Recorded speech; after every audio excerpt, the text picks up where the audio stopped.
Sir నమస్కారం. నమస్కారం. బాగున్నారా? బాగున్నా. మీ వయసు ఎంత ఉంటుంది? మా వయసు 69 అండి. 7-10 చాలా దగ్గర ఉన్నారు. అయినా చాలా యాక్టివ్ ఉన్నట్టుంది. మాది వ్యవసాయ కుటుంబం. నిత్యం భూమిని నమ్ముకుని జీవించే విధానం మాది. ఆ భూమిలో పనిచేసే కూలీలు మేము కలిసి కష్టపడి వ్యవసాయాన్ని వృద్ధిలో తీసుకురావడమే ప్రధానమైన లక్ష్యం. రాజకీయం అనేది రెండో లక్ష్యం. ఓహో, మీతోనే స్టార్టా రాజకీయం? మీ ఫాదర్ వాళ్ళకి ఇట్లా ఉన్నారా? మా బ్రదర్ దగ్గర నుంచి మా పెద్ద అన్నయ్య గారు గతంలో జడ్పీటీసీకి చేశారు. పొలిటికల్కి దగ్గరగానే ఉంటాం. పొలిటికల్ కంటే కూడా సేవా దృక్పథం కలిగిన వ్యక్తులు మేము. మా కుటుంబం అంతా కూడా పేదవాళ్ళకి సేవగా ఉంటూ ఉంటాం. వలన మీరే ఉన్నారు కదా ఎక్కువ శాతం పొలిటికల్ గా. పేదవాళ్ళకి ఎక్కడ మరి రాజకీయాలుగా మేము పేదవాళ్ళంటే ఎస్సీ సర్పంచ్లను కానీ, మరి బీసీ సర్పంచ్లను కానీ, మరి అనేక రకాలుగా మేము బ్యాక్గ్రౌండ్ నుండి గెలిపించుకున్నాం. ఈ రోజు బీసీ సర్పంచ్ని కూడా మేము ఎనానిమస్ చేయించుకున్నాను. ఇవాళ బీసీ సర్పంచ్ ఒక మీరు కూడా సర్పంచ్ చేశారు. నేను కూడా సర్పంచ్ చేశాను. ఇప్పుడు బీసీ సర్పంచ్ చేసుకున్నాను. మరి ఒక సామాన్య రైతుని ఎంపిక చేసుకున్నాను. ఓకే, దానివల్ల మాకు పేద ప్రజల్లో మంచి సపోర్ట్ ఉంది మాకు. సరే, ఇప్పుడు సర్పంచ్ పదవి బాగుంటుందా, జడ్పీటీసీగా బాగుంటుందా? సర్పంచ్కి ఉండే విశిష్టమైన అధికారాలు వేరు, సర్పంచ్కి ఉండే బాధ్యతలు వేరు, సర్పంచ్కి ఉండేటువంటి పవర్ కూడా వేరు. సీఎం తర్వాత సర్పంచ్ నాకు తెలిసి విశిష్టమైన అధికారాలు ఉన్నాయి. రాష్ట్రపతి తర్వాత అంటారు సార్. అంత దూరం వెళ్ళదు కానీ సీఎం గారి తర్వాత రాష్ట్రంలో ఏదైనా ప్రధాన నిర్ణయం తీసుకోవాలంటే దాన్ని నమ్మజరిపేటువంటి శక్తి సామర్థ్యాలు సర్పంచ్కే ఉంటాయి. ఇప్పుడు మీరు చెప్పండి, 5 అంచెల విధానం బెటరా, 3 అంచెల విధానం బెటరా? జడ్పీటీసీగా ఉత్సవ విగ్రహాలు ఉంటున్నాం అనేది కొంతమంది అభిప్రాయం. దానికి ఏంటంటే దాని 2 భాగాలు.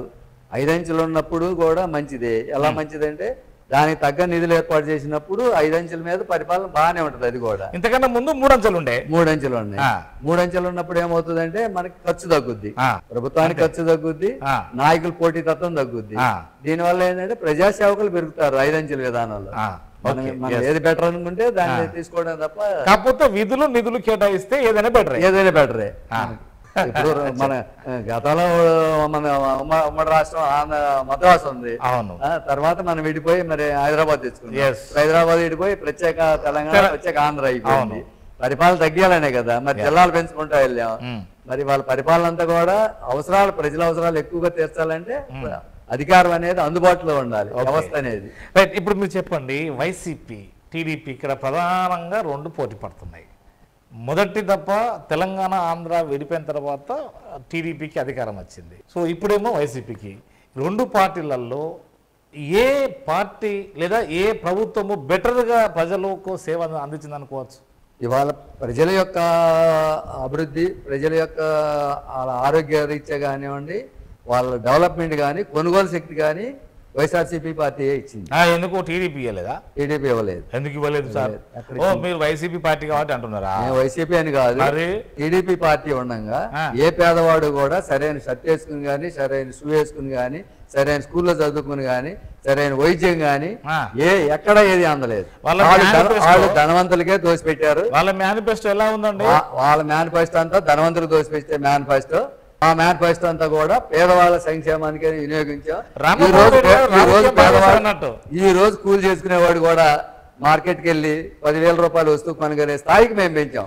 అయితే రామ్మోహన్ రెడ్డి గారు రాజకీయం బాగా మాట్లాడుతున్నట్టు. అయితే మేము రాజకీయం కంటే కూడా ప్రజల యొక్క సంక్షేమం గురించే మాట్లాడుతున్నాను. అంతేనా? పార్టీలు నేను చంద్రబాబు నాయుడు ఫస్ట్ టైంలో ఒక ఆయన ఏంటంటే ఆయన ఒక సీనియర్, ఆయన ఈ రాష్ట్రాన్ని ఏదో అభివృద్ధి చేస్తాడని 9 సంవత్సరాలు అలాంటి అంతకన్నా ముందు అభివృద్ధి చేస్తాడని ప్రజలు నమ్మి ఓట్లు వేశారు ఆయనకి.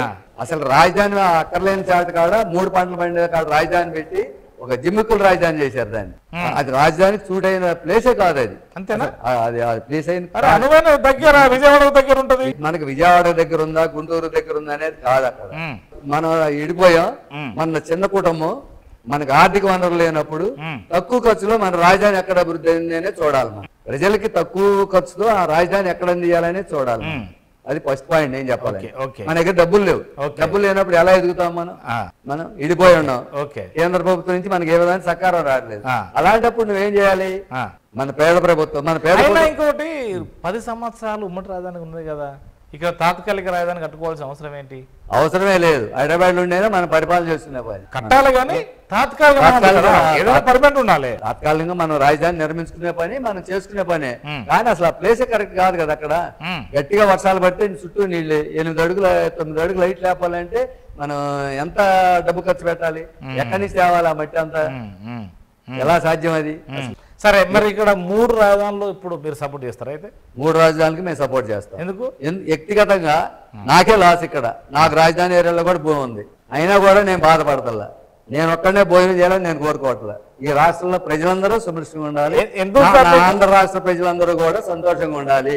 ఎక్కడ పేదరికం అనేది ఉండకూడదు. అందరూ కూడా ఆరోగ్యంగా ఉండాలి, అందరూ కూడా మంచి బట్టలతోనే ఉండాలి, అందరూ మంచి ఇళ్ళతోనే ఉండాలి. మీ పిల్లలు సార్?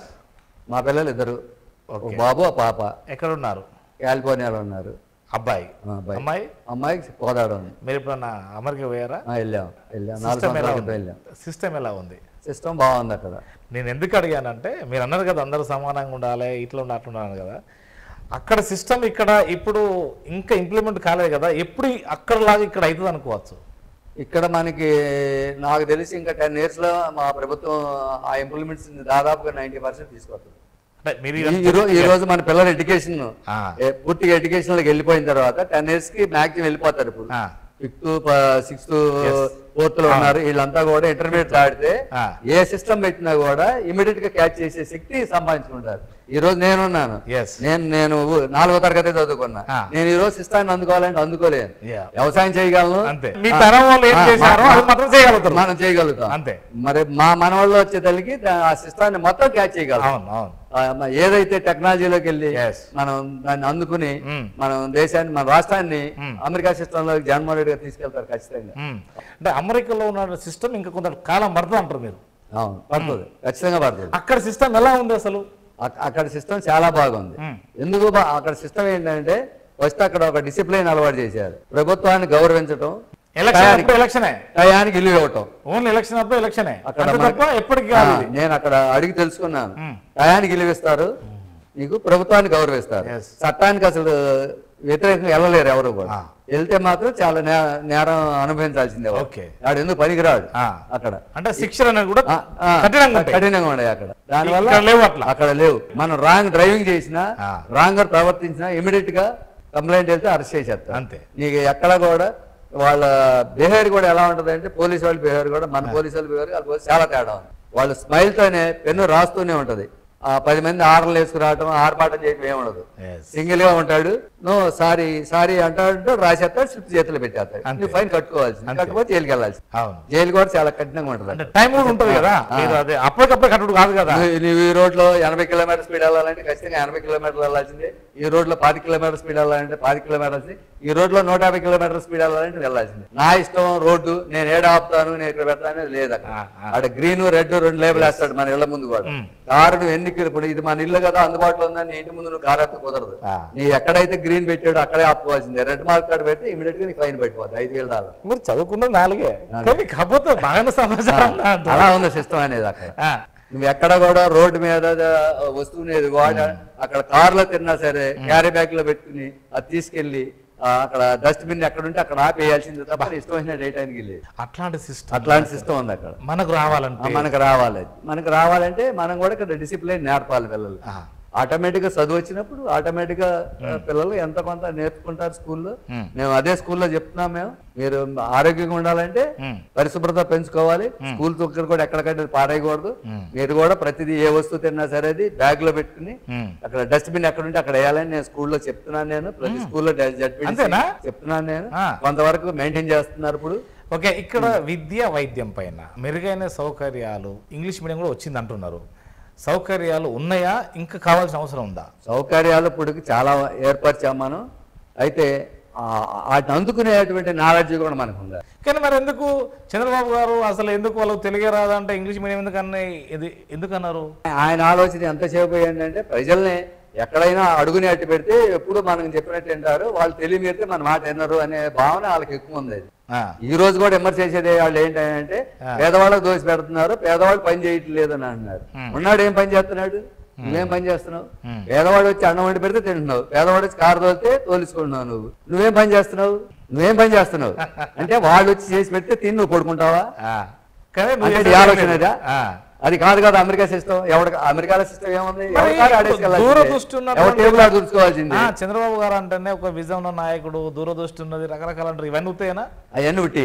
ఆయన విజన్ ఏమీ లేదు. ఆయనకు అనుకూలమైన వర్గాలకు దోచి పెడతా ఆయన విజన్ నేను చెప్పాలంటే. ఇప్పుడు వాస్తవానికి టీడీపీ ఎందుకు పోయింది, అప్పుడు రాజశేఖర రెడ్డి ఎందుకు సక్సెస్ అయ్యారంటే కాంగ్రెస్ వస్తే ఉత్తగా తీగల మీదనే వేసుకోవాలి, తర్వాత బట్టలు వేసుకోవాలి, నేను ఐటీని పెంచాను, అసలు చరిత్ర ఉండొద్దు, రకరకాల అతను చేసుకున్నాయని ఇవన్నీ మొత్తం అవన్నీ కూడా ఆయనకు అనుకూలమైన వాళ్ళని ఏర్పాటు చేసుకోవడం చెప్పే మాట. ఏదైతే అంత ఉల్టాయింది అది. ఇప్పుడు నేను చెప్తున్నాను, ఎన్టీ రామారావు గారు తెలుగుదేశమే కదా. ఎన్టీ రామారావు గారు హాస్పిటల్కి 50 రూపాయలు పెట్టి మా రైతులు మేలు చేసి ఆ టైంలో మాకు చాలా మేలు జరిగింది. మరి ఆయన తెలుగుదేశమే కదా. 2 రూపాయలు బియ్యం పెట్టాడు, పేదవాళ్ళకి ఉపయోగపడ్డాయి కదా. మరి నువ్వు 5 రూపాయలు చేసావుగా. నువ్వు ఎక్కడ పేదవాడు? ఆయా ప్రాంతాల్లో రైతులకు కొంత మెరుగైనటువంటి సబ్సిడీ ఇంకోటి ఇచ్చేసి దాన్ని తీసుకొని ఎఫ్సిఐ ద్వారా సో పేదవాళ్ళకి మాత్రం 2 రూపాయల కిలో బియ్యం ఇచ్చిండు. ఆ విధంగానే మరి రామారావు గారు కరెంట్ ఇస్తేనే మేము ఇస్తే పంటలు పండించుకోగలిగాం. మరి అదే విధంగా రాజశేఖర గారు ఇస్తేనే కదా తీగల మీద బట్టలు ఆరేయాలన్నారు. రాజశేఖర ఇచ్చి చూపించారు కదా. మరి మేము వ్యవసాయం హ్యాపీగా ఉన్నాం. మేము మధ్యలో నువ్వు రైతుకి అసలు వ్యవసాయమే వ్యవసాయం ఎందుకు ఎక్కడి నుంచో వస్తే తిని కూర్చోమన్నారు. భారతదేశంలో ఇన్ని కోట్ల మందికి నువ్వు ఉద్యోగాలు ఇప్పగలవా?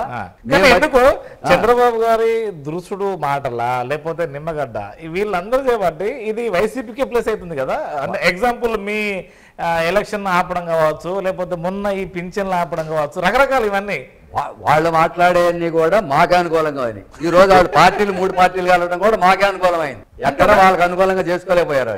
మమ్మల్ని దెబ్బకొట్టాలని డ్రైవర్కి ఎత్తున్నాను. మా గదిలాగా టిప్పర్ డ్రైవర్ ఇచ్చారు. మేము మరి డబ్బులు కమ్ముకోవాలంటే మా కోట్లు టికెట్లు తీసుకునే వాళ్ళు ఉంటారు. మాకు అక్కర్లా. మేము పేదవాడిని పెట్టి గెలిపించిన సత్తా మాకుంది. పేద ప్రజలు మా ఎమ్మటే ఉన్నారు ఇవాళ. మాకు ఆ ధైర్యం ఉంది. పాలిటిక్స్ లో రకరకాలు ఉంటాయి. సరే, ఒక మాట ద్వారా ఎవరికి అనుకూలమైన వాతావరణం వాళ్ళు క్రియేట్ చేసుకుంటారు. ఆయన ఉద్దేశం ఏంది, మీకు అసలు ఎవరు లేరయ్యా మా మీద పోటీ చేయడానికి ఒక ట్రిప్ డ్రైవర్ పెట్టినామన్నాడు. మీ ఉద్దేశం ఏంది, మమ్మల్ని అవమానించారా అన్నది మీ ఉద్దేశం. కానీ ఇక్కడ ఏంటంటే ఇప్పుడు గౌరవ ముఖ్యమంత్రి గారే అంటున్నాడు అన్నమాట, మేము బీసీలకు అంటే 50% ఇచ్చాము, ఎందుకంటే 175 ప్లస్ 50 100 సీట్లు మేము ఇచ్చామంటున్నాం కదా. ఇప్పుడున్న సిచ్యువేషన్లో బీసీలు అనుకూలమైన వాతావరణంలో అందిపుచ్చుకుంటారు అనుకోవచ్చా? 100% అందిపుచ్చుకుంటారు. ఎందుకు పుచ్చుకోరు సార్? ఇప్పుడు వాళ్ళ ఆలోచనలు ఏ విధంగా ఉంటాయంటే ధనవంతులకి టికెట్లు ఇచ్చి ధనవంతుల చేత డబ్బు ఖర్చు పెట్టించి ప్రభుత్వాన్ని సంపాదించుకుని ధనం దోచుకోవాలని ఆలోచనతో వాళ్ళు ఉన్నారు. మేము పేదవాళ్ళకి ఇచ్చి పేదవాడిని గెలిపించుకుని సర్వీస్ చేయించుకోవాలని ఆలోచనతో మేము ఉన్నాం. వాళ్ళకి ఇప్పుడు అప్పుడప్పుడు ఆయా పత్రికలు కావచ్చు లేకపోతే ఎక్కడ కానీ మీటింగ్లలో కూడా బీసీల వాటా తక్కువ ఉన్నది, బీసీలకు కంపల్సరీ ఏ పార్టీలు ఉన్నా కానీ ఆ పార్టీలు మాత్రం చిన్న చూపు వస్తున్నాయి అంటున్నారు కదా. మరి ఇప్పుడు ఇక్కడ ఇచ్చారు కదా, సో ఆయా సంఘాలు కూడా కలిసి వస్తాయని అనుకుంటున్నా? 100% బీసీ సంఘాలు మాత్రమే ఉన్నాయి సార్. ఇవాళ గతంలో ఇప్పుడు బీసీ ఓటు అంతా టీడీపీదే కదా సార్. మా ఓటు కూడా లేదు అసలు చెప్పాలంటే. టీడీపీ అంటేనే బీసీ ఓటు. ఈ రోజు బీసీలు మాకు తిరుగుతున్నాం కదా, మాకు కనబడుతుంది కదా. బీసీలు అంతా మాతోనే ఉన్నారు కదా. ఇప్పుడు మేము వాళ్ళ ధైర్యంగా సింగిల్ గా కొట్టగలం అనే ధైర్యం ఏంటి మాది? బీసీ ఓటు ఉంది మాకు అనే ధైర్యమే. ఎస్సీ మైనార్టీ ఓటు కేవలము జగన్మోహన్ రెడ్డి గారు పంచుతున్నాడు, ఆ పంచుడు అసలు ఆయన డెవలప్ చేస్తలేడు అని వాళ్ళ ప్రధాన ఆరోపణ. డబ్బులు తీసుకున్నాడు ఏం చేస్తున్నారు సార్? డెవలప్ చేయకుండా ఏం చేస్తున్నారు వాళ్ళు? వాళ్ళు ఏమైనా సిస్టి బ్యాంక్ లో దాచుకుంటున్నారా? ఆ స్థాయిలో వాళ్ళకి డబ్బులు మనం ఇస్తుంది. పేదవాడికి తావుడికే పోతుంది. ఆ తాగుడుకు చెప్తారు సార్, ఇంకా మంచి మంది ఇస్తాం బాగా తాగమని. మేము చెడ్డ మంది ఇస్తామని నువ్వే చెప్తున్నావు కదా సార్. అదే సార్, మేము చెడ్డ మంది ఇస్తున్నామంటే ఆయన మంచి మంది ఇచ్చి ఇంకా బాగా తాగమని చెబుతాడంట. మేము కుటుంబాలను బాగుపడాలి, వాళ్ళు మానిపించాలి అని రేట్లు పెంచిన మాట వాస్తవం. రేటు పెంచాం. కానీ ఆయన ఏం చెప్తున్నాడు, మంచి మంది ఇచ్చి తక్కువకి ఇస్తాడంట, తాగండి బాగా తాగి పడుకోండి అంటున్నాడు. అది కరెక్ట్ కాదు కదా.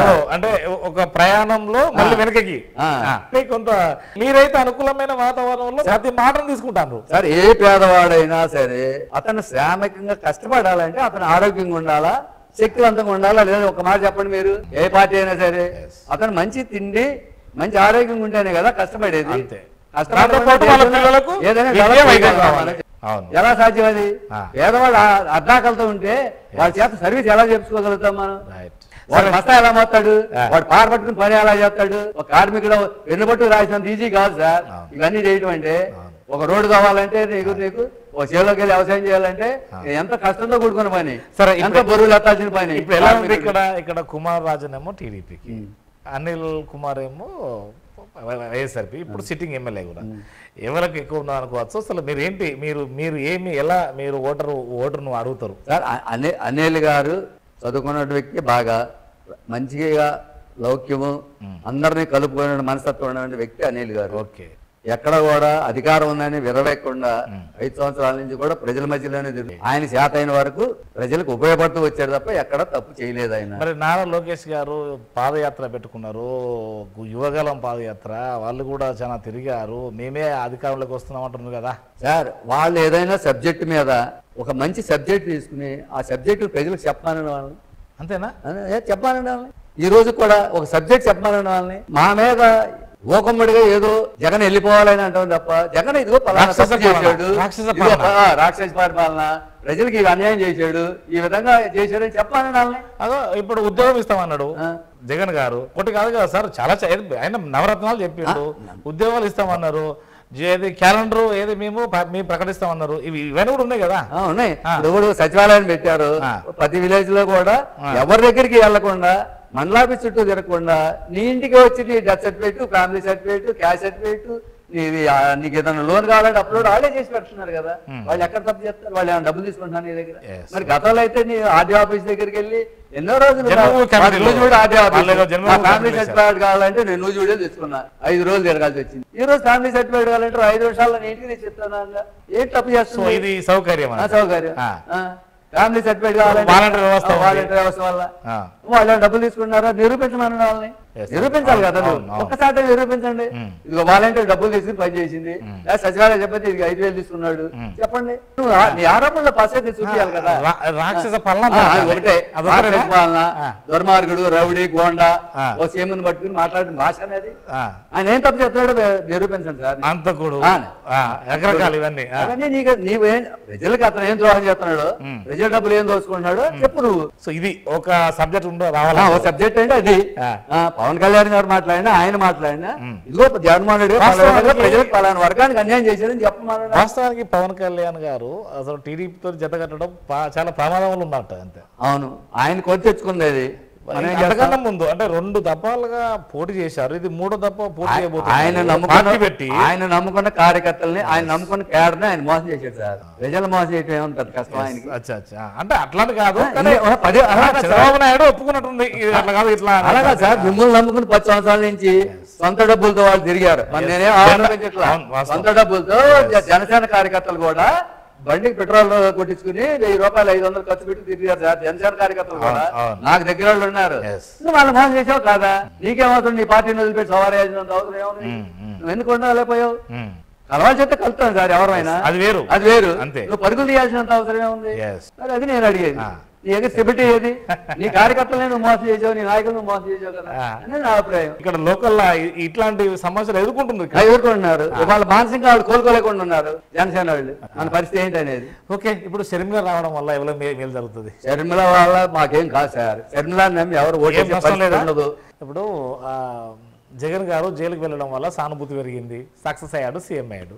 ఇప్పుడు చంద్రబాబు గారు కూడా జైలుకి వెళ్ళిండు కదా, సక్సెస్ కాడా? ఏమంటే జగన్మోహన్ రెడ్డి గారు జైలుకి వెళ్ళింది కుట్రతో పంపించారు. చంద్రబాబు నాయుడు గారు అవినీతి వెళ్ళాడు, అది ఓపెన్. అది కాదని మన నాళ్ళని మేము అవినీతి చేయలేదని చెప్పుకుంటున్నారు. ఈ రోజుకి ఆ పెద్ద మనిషి జైలు పంపడం ఏంటి, ఆయన అరెస్ట్ చేయటం ఏంటి అని మాట్లాడుతున్నారు తప్ప మేము తప్పు చేయలేదు అసలు అని చెప్పానండి వాళ్ళని. లాయర్ చెప్పానండి. ఎక్కడైనా సరే మా చంద్రబాబు అవినీతి చేయలేదు అని చెప్పారు వాళ్ళు. తెలంగాణలో మారింది ప్రభుత్వం, అక్కడ ఇట్లా అనుకున్నాడు కేసీఆర్ గారు, మరి ఇక్కడ కూడా మారదా? మారదు. ఎందుకు? అక్కడ వచ్చిన మార్పు అక్కడ ఎందుకు మారింది? అక్కడ కేసీఆర్ గారు ధనవంతులు కొమ్ము కాచాడు కనుక మారింది. అక్కడ మేము ఇక్కడ పేదవాళ్ళు ఉన్నారు, ఈ రాష్ట్రం అంతా పేద ప్రజలంతా మాయంగా ఉన్నారు. ఇక్కడ తెలంగాణ సరే ఫలితాలు మారినప్పటికీ ఇక్కడ ఎలాంటి మార్పు ఉండదు. లేకపోతే వైనాట్ 175 సిద్ధం సభలు 4 జరిగినాయి. ఈ సిద్ధం ఏంది? వైనాట్ 175 ఏంది? అసలు ఏంటి? 175కు 175. మా లక్ష్యం ఏంటంటే మా జగన్మోహన్ రెడ్డి ఆలోచన వేరు. 175 ఎందుకన్నారంటే ఆయన మనం ఇన్ని కుటుంబాలకి, కులాలకి, మతాలకి, పార్టీలకి అతీతంగా తెలుగుదేశం, జనసేన, కాంగ్రెస్, కమ్యూనిస్టు అనేది చూడకుండా ప్రతి కుటుంబానికి మేలు చేశాం కాబట్టి నాకు ఎందుకు ఓటు వేయకూడదు అనేటువంటి భావంతో ఆయన 175 అన్నారు. ఎందుకు వేయకూడదు? అంతేనా? అంతే. నీకు మేలు చేసిన వాళ్ళకి నువ్వు ఓటు వేయడం తప్పే ఉంది. నీకు మేలు చేసామనుకుంటే ఓటు వేయమని అడుగుతున్నావు. మేలు చేస్తేనే ఓటు వేయమని అడుగుతున్నాం మేము వచ్చి. మేము మేలు చేయకుండా అడగట్లేదు కదా. ఇదే డోర్ క్యాంపెయిన్ లో కూడా గడపడపలు అదే అడిగాం. మీకు మేలు చేసామనుకుంటే మాకు ఓటేయండి, ఇదిగో మీకు ఈ సంక్షేమాలు వచ్చినాయి, ఈ విధంగా ఇన్సూరెన్స్ ఇచ్చాము, మేము వైఎస్ఆర్సీలు ఇచ్చాము, అమ్మఒడి ఇచ్చాం, ఇన్ని లక్షలు వచ్చినాయి, మీకు మేము మేలు చేసామనుకుంటే మాకు ఓటేయండి అమ్మా అంటున్నా. లేకపోతే లేదు, ఇబ్బంది ఉంది. మేము మేలు చేయకుండా అడగలేదు వెళ్ళి. సో అంటే ఇప్పుడు దీన్ని బట్టి చూస్తే టీడీపీగా మిత్రపక్షం కూడా మేలు ఎత్తనే ఓటేయమని చెప్పాలి. ఇప్పుడు వాళ్ళు కూడా అడగాలి కదా. అలాగే అడగమనండి, వాళ్ళు కూడా వాళ్ళు ఏం మేలు చేశారో తెలిసి ప్రజలకి మేమేం చేస్తున్నామో చెప్పుకోవాలి వాళ్ళు. సో ఇదే మీ టార్గెట్. మా టార్గెట్. మీరు మీ స్థాయిలో ఇక్కడ ఉన్నటువంటి నాయకులకు, మీ నియోజకవర్గ ప్రజలకు మీరు ఏం చెప్పబోతున్నారు? మా నియోజకవర్గంలో చైతన్యవంత నియోజకవర్గం మాది. మాకు ఇక్కడ ఎలాంటి స్వార్థంతో ఉండేటువంటి కార్యకర్తలు గాని ప్రజలు గాని కాదు. ఇక్కడ నిత్యం భూమిని నమ్ముకుని జీవించే జనాభా ఎక్కువ మాది. వీళ్ళందరూ కూడా నీతి నియమాలతో ఉండి చెమట దారబోసి 100 రూపాయలు తెచ్చుకుని బతికేవాళ్లే తప్ప ఏ ప్రభుత్వాన్ని ఎగ్గిపోవాలన్నా కొట్టుకు తినాలంటే మనస్తత్వం ఉన్న ప్రజలు కాదు. వీళ్ళు స్వచ్ఛంగా ఆలోచించి కష్టం సుఖం వాళ్ళకి తెలిసినాడు కాబట్టి వాళ్ళకి ఏం మేలు జరిగిందో తెలుసుకుని ఓటేసి మమ్మల్ని ఆశీర్వదిస్తారని నమ్మకం మాకుంది. మీరు చూశారు కదండి, గుండెల రామమోహన్ రెడ్డి గారు సీనియర్ లీడర్ పామర్రు నియోజకవర్గం నుండి మీ కుటుంబాలకు మేలు జరుగుతూనే ఓటేయండి, ఓటేస్తారు, ఆశీర్వదిస్తారు, మా ఎమ్మెల్యే గారిని గెలిపించుకుంటారని ఒక ధీమైతే వ్యక్తం చేశారు. చూద్దాం, కాలం నిర్ణయిస్తుంది. నమస్కారం. నమస్కారం.